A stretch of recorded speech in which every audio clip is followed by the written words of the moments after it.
how about we talk with Judy, calling from Omaha, Nebraska. KCRO is the station. Hi, Judy. Hi, thank you for taking my call. Certainly. How could we help? Well, several weeks ago, you made a comment about men who have stopped their involvement with pornography, Yes. but then became sexual anorexic. Mm-hmm. I'd like to know how a wife deals with this and what the treatment is for the man. Yeah. Well, it's very, very tough. How bad was his problem? What was going on, and what did he do about it?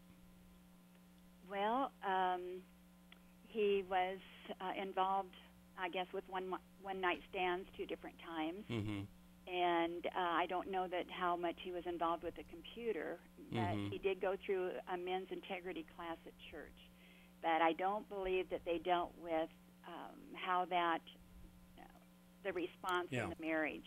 Yeah. Well, we do deal with that at the Everyman's Battle workshop, and he definitely needs to be working through that. You can see just naturally that the illicit sex and the risk that's involved and the just all of the energy that surrounds that is very different than just having sex with someone you're committed that you're married to, when there's no intimate connection with that person you're married to, because you've destroyed the intimate connection with your unfaithfulness.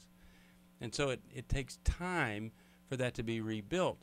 And if he's not trying to rebuild it, then you could end up that way forever. He's got to see you as something more than what he sees in these other people as a way to have his sex drive fulfilled. Now, are you guys getting any kind of counseling together?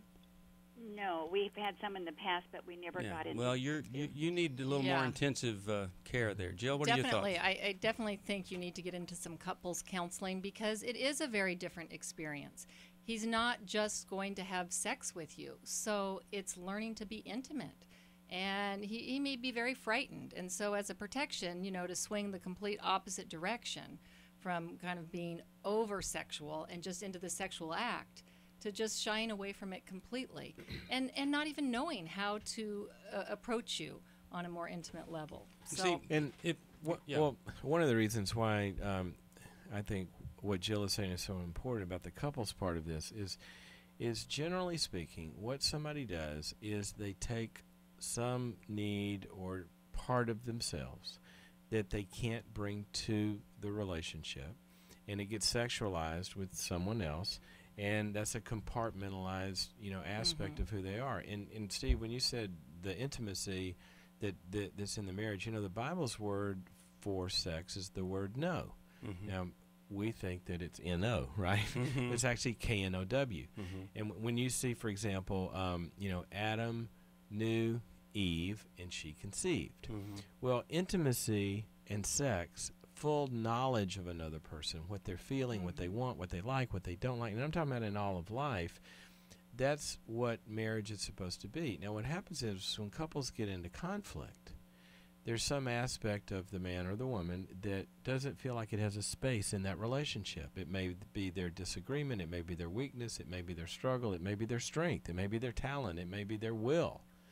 But if it doesn't have a place to be known in the relationship, then that part's going to go be expressed somewhere in something illicit. And so the couples counseling, what it's designed to do is give a space where all those unwanted parts in a marriage can come into one room and be worked out. Yeah.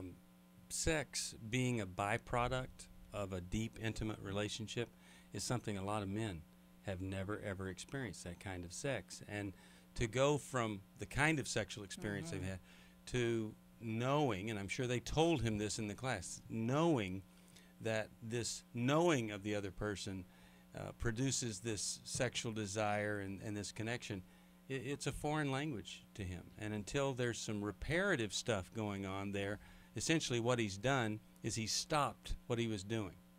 But stopping what you're doing doesn't help you move into a mature, connected, intimate relationship with another person. It is interesting that the Bible always says two things. It says put off the old and put on the new. And what we know now from taking pictures of the brain is that basically old hardwiring in our heads, it doesn't go away. what has to be developed is new alternative wiring of new patterns of behavior and new choices and new spaces that we enter into. And actually your brain will begin to do something that the neuroscientists call neuroplasticity, where it begins to grow new wiring to do new things. And so just stop. That's why religion falls short. Just the list of don't do that never made anybody whole. You got to, sure, stop banging your head up against the wall, but you also got to learn how to walk across the room.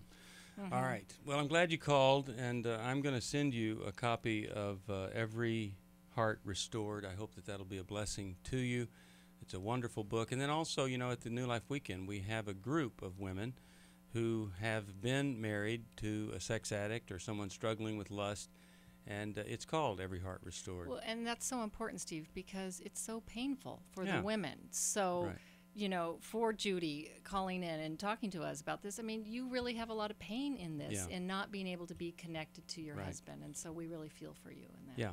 And I think a lot of times we don't think of just how horrible it is for the wife. We're excited that the guy's right. We're better. Focusing on the sexual addiction and what the husband needs to do, but for the wife, you know, a lot of feelings of alienation, loneliness, things like that are hard.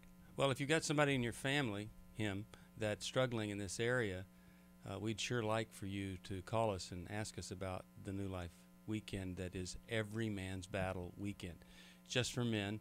The New Life Weekend is for everybody, and we would love to have you come to one of those. Also, there is a book. In fact, someone was just here in the studio mentioning it, When You Love Too Much. And that book goes into romance addiction, relationship addiction, and sexual addiction. And oftentimes in the life of the female, it's romance and relationship addiction, and more often it's sexual addiction for the man.